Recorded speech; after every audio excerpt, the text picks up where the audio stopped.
to hate about their own city is traffic. I've never seen anybody say one good word about the traffic in their own city. But I'd still risk discussing a little bit of traffic, that too after a good lunch, because I feel that's something all of us connect to. Most of us connect to traffic more than any other branch of police, because we all go through it every day. At some point of time, we have some encounter, whether good or bad, with a traffic cop, and we make our whole image of police based on traffic only. So there are certain aspects of traffic that are very integral with city planning, and traffic, of course, is a direct consequence of what you do in planning your city, your urban center, whether if it's rural area, it's your rural area. So, and since a lot of people from different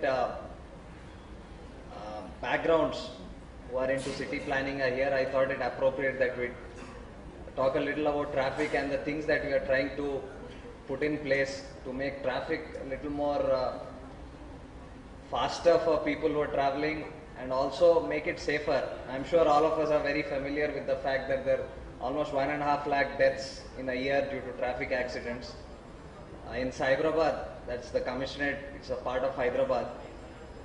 Traffic deaths are we register about 1100 deaths a year, which is quite large in a single unit. So for us, it's a very important aspect. What did we do?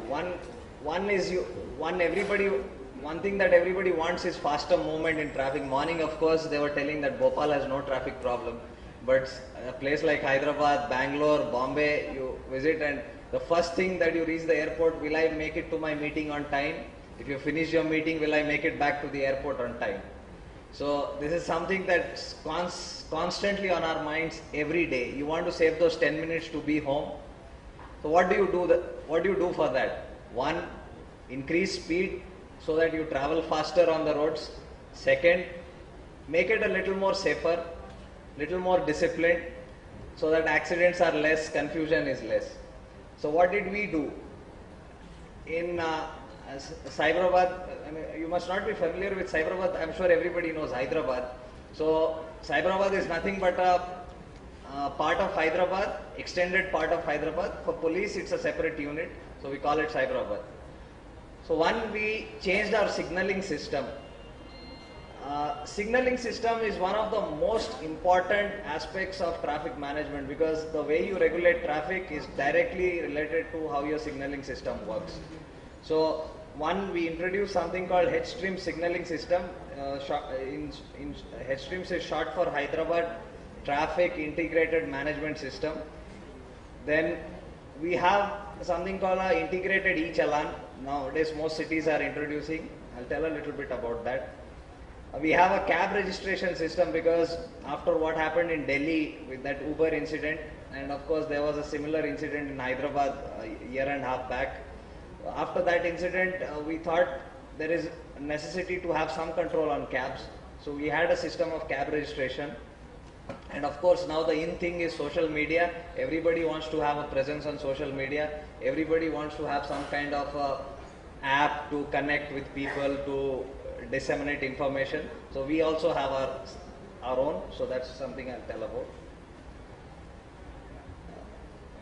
We have different, because one must understand that technology, our inherent core competence is not technology. Traffic police, their inherent work is regulation, enforcement. We can't get into technology as much, so we need partners. We need people who can help us bring that technology onto the ground. So what you see are the people with whom we partner to bring these technologies out. Okay, as I told you, it's called H-Streams. It covered 221 junctions. That is, 221 junctions have these H-Stream signals in Hyderabad and Cyberabad. These signals are all networked and they are adaptive, as I said. Why I'm calling them networked is, all these signals are networked by a primary, that is a leased line, and also a secondary backup in the form of a, what do you call, a dongle. And they're all connected to the central command and control center in the traffic police headquarters, that is for Cyberabad and Hyderabad. What we can do from there is I can sit in the control room, change the timing of a particular signal. Uh, these signals you can change their timings. There are multiple timer modes. Generally what you see is if you set the timer for a signal, that works the same way throughout the day. But you can input different timings for different periods of the day, because you have peak hour traffic, then you have lean hour traffic, then you have afternoon traffic, holiday traffic. So for different days we have holiday modes also. Say it's a Sunday, we put it on holiday mode. So because there's not much flow of traffic, so you don't have to give much time for those signals. Something like that. Then we have something called a vehicle actuated mode. You set it on auto, that signal itself has sensors. It measures the flow of traffic and then it changes the signal accordingly. If there's high density on one side, it increases the time for that side and reduces for the other side, and does it on its own. They're all networked so that if you want to change the time suddenly, you just have to call up the control room through your radio and tell them that this time is 30 seconds, I want it to be changed to 15 seconds, you'll sit there and just change it. Any signal anywhere in the city. And this has been done by Bharat Electronics, and needless to say that it's a project of the municipal corporation, because traffic police is not into infrastructure building. So it's the project of the municipal corporation. The signals get damaged, they can be remotely repaired, diagnosed and repaired from the control unit, unless of course it's a physical fault. The rest of the things I've already told you. This is something, it works on a virtual loop system. What you see are virtual loops. They are not actual loops dug on the ground, but they are virtual loops created by the cameras to sense the vehicle flow. And you can see it makes a count on its own. It's all a background activity, and then it decides what traffic is flowing. This is what you can sit in a control room and see how a signal is actually working. Can I use the? See, you can see that there's a green side, there's a green signal on this side, that is traffic is flowing, rest are red. There's no net connectivity, otherwise from here I could have shown you a live signal. You could have seen what's happening exactly there. So this is something, then these signals are basically solar powered, so at each stage you can tell whether that is functioning well. Now it's being powered by solar or by battery or by electricity supply. Everything can be seen from the control. This is a snapshot of the dashboard. This is what the control room looks like. So you sit there, you monitor each signal, you can correct if you want. If you have a good net connectivity, you can, it's a scalable model. So it all depends on net connectivity. If you have a good net connectivity, you can actually see the physical video of the junction as well. Coming to e-challan, I'm sure now most cities are developing some form of e-challan or the other. But Hyderabad, it's a very old project which has been developed in-house over the years. It started sometime in 2007, and today we are 2015, 8 years down the line. It's getting robust by the year, it's improving, and we are removing all the glitches that we are seeing, bringing in new technology each year. Why do we need a e-challan system? First, our challan system is basically, it's a book. Most of you would have seen. All of us at some point of our life have cursed the traffic police at least once for seeing that challan. Now, when you enter data in that challan, it's not again fed into a central database, because it's very difficult to manually feed so much of data into a database. There's no history of the offender. The new Road Safety Act, Road Safety Bill which we are talking of, we're talking of cancellation of license, we're talking of point system and all. So this challan system by a book doesn't enable all that, because you don't maintain a history of the offender. You don't know how much fine is being collected every day, or even if you know, it's a very cumbersome manual process. You collate from police station, pass it on to the control room, then again he totals it up, puts it out and all that. What is the performance of each person, whether each person is doing enough work in his area or not, you don't know. Second, there is a system where you give a challan and give it to him, he can pay later. So if he doesn't pay, there is no way of getting back at him. You don't know whether, if you catch him later also, he can always say, I've never had a challan in my life. So it's very difficult. A lot of, I said, wastage of man hours in updating and all. Payment. Nowadays with multiple payment modes, everybody doesn't carry cash on them all the time. So it doesn't enable multiple payment modes. So basically, to overcome all these problems, we have started something called e-challan. What is e-challan? E-challan is nothing but, enforcement is two ways in e-challan. One is contact. Contact is the usual challan which you write. Second is non-contact. Non-contact enforcement is enforcement wherein you don't stop the offender actually on the place. You don't stop him and say, आपने वो ऐसा line cross किया, आपने वो signal तोड़ा. You don't tell him anything. You just take a photo. Either our traffic chap who's there on the ground, he takes a photo, or a photo is taken by a camera, or a photo is taken by a a speed laser gun when you're on the highway, or by an automatic red light violation detector. So all these photos, they all are collated and then a challan is made. This type of enforcement is called non-contact because you don't get in touch with the offender. So both contact and non-contact put together, then putting it in an electronic format. That is, for the contact, we don't use challan books anymore. We either use a PDA, that is a personal digital assistant, or a tab nowadays, because nowadays tabs are very cheap and very easily obtainable. So tab, and then you find them. I'll just show you a few snapshots how it's done. All these things are fed into a e-challan system. All these forms of violations. And then all this come into, say of, I'll just give an example, say of a police station, traffic police station, today say 100 photos of violators have been taken. So at the end of the day, what each person comes, he gives his photos to the police station writer. What he does is, it's a software, he doesn't have to enter. Each photo is fed into the system. The number is typed in.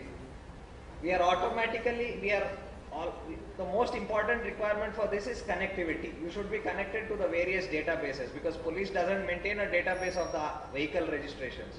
So automatically, once you type in the vehicle number, it connects to the RTA database, fetches the owner and his address. The time, when we take the photo, we've bought such cameras where the time and the place is stamped onto the photo.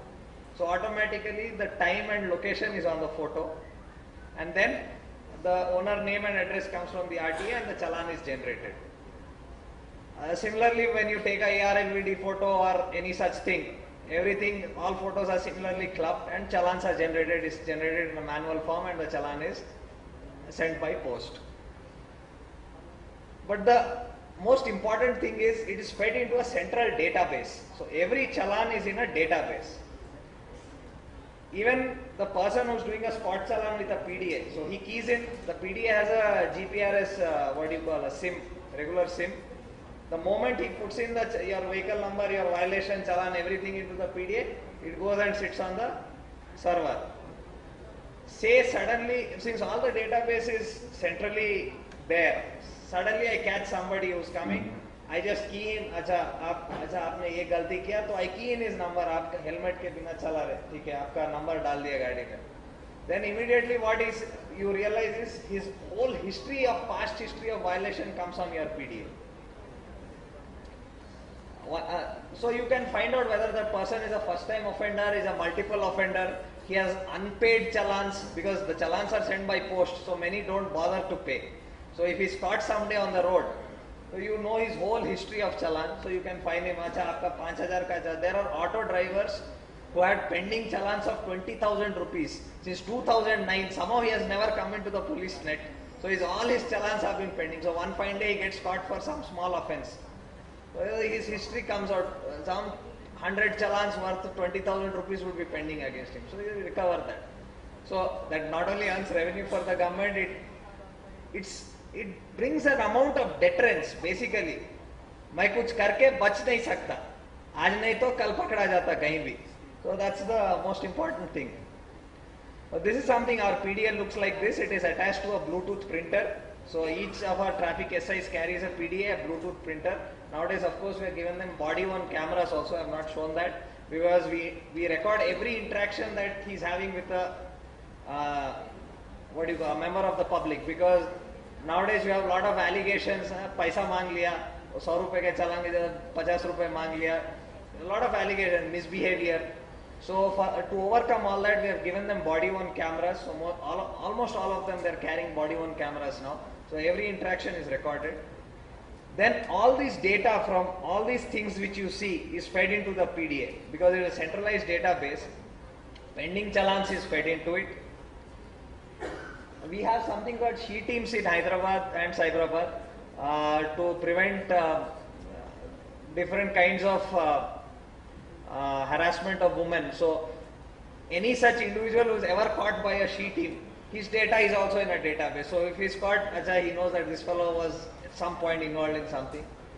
Chain snatching, some people regularly, chain snatching is now a pastime for the criminals. When they can't do anything, they do chain snatching. It's the easiest crime in the country now.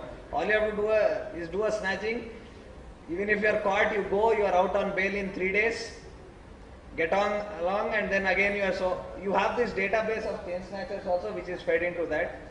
Vehicle permissions for heavy vehicles and all, each city has their own rules, 10 o'clock, 11 o'clock, whatever those timings, and which vehicle is given permission and all. That data also is fed into it.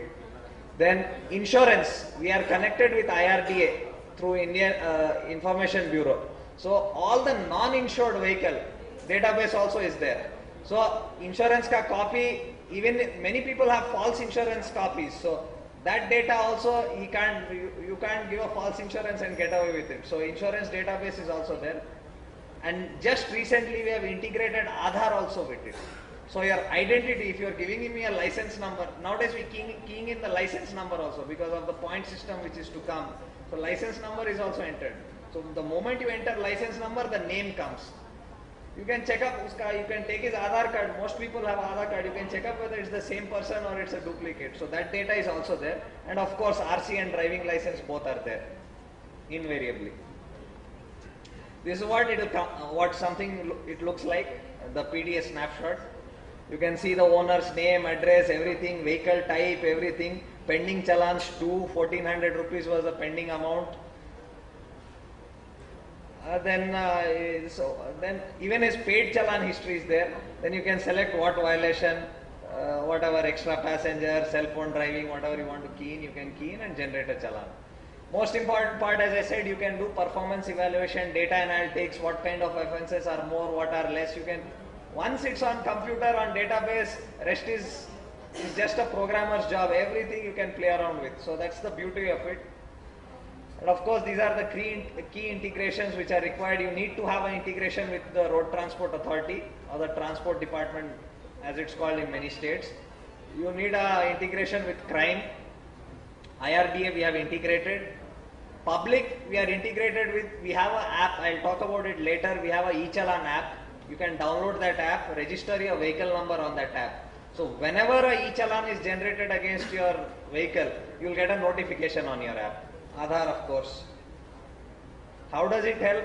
Very easy to say. As I told you, brings about a lot of transparency. Increased revenue, I told, it's just an offshoot of this thing. In Cyberabad alone, last year we collected 48 crores by way of a traffic fine compounding amount. 48 crores. Last year we collected, 40 crores. This year we are expected to touch 48 crores. We are already 28 crores now. So, you can realize how much people violate on the roads. So then, of course, and as one good offshoot is, it really improves interdepartmental cooperation. Say RTA wants to give a NOC, they can find out from us what number of NOCs are pending, what number of challans are pending. We are talking to RTA, RTA is talking to us. A lot of sharing of information is there. People, of course, can pay now because these PDAs have swiping facilities. You can swipe your card, you can pay by cash, you can go to a e-Seva center, or you can pay online. Net banking also is enabled now. I didn't put it, I forgot that. And of course, traffic compounding booths. As I told you, one more initiative which we took was cab registration. Because of that incidents which happened in Delhi, one similar one in Hyderabad. So we thought, what's happening is an incident is taking place. It's becoming very difficult to track the cab after it happens. So what we did is decided to have every cab registered with the police, with the owner details, his proof of identity and address. Then we give them something called a QR coded sticker. I'll show you that. And any employee nowadays, everybody has a smartphone. You can just scan the QR code. You obtain all the details about the vehicle. Those stickers are put on the front and rear windscreen. So far we have registered about 27,000 cabs and 19,000 we have given them stickers. This is what the QR coded sticker looks like. We give them a police registration number. This is the QR code. This thing at the corner is, you can just scan it. If you have a mobile phone, you can scan it. It will give every detail about the vehicle. We are doing it with partnership with Cyberabad Security Council. It's a society which has all the IT companies as member. The Commissioner of Police Cyberabad is the honorary chairperson of that society. So they have some subscriptions and all, because police doesn't have funding for these kind of projects, so they pitch in to help us. And of course we have Facebook presence. It's really helpful, but only thing you need to plan is have somebody to respond, otherwise people start abusing. If you don't, they post something on Facebook, you don't reply in 7 days, next thing you get is abuse. It will do you more damage than good. And we have an app called Traffic Buddy. You can download that. Of course here it won't help you, but in Hyderabad, whenever in our area there's a traffic jam or a congestion, vehicle breakdown, we keep giving notifications. E-Challan app, as I told you, you can download, register. You can visit our website and find out about it. Thank you.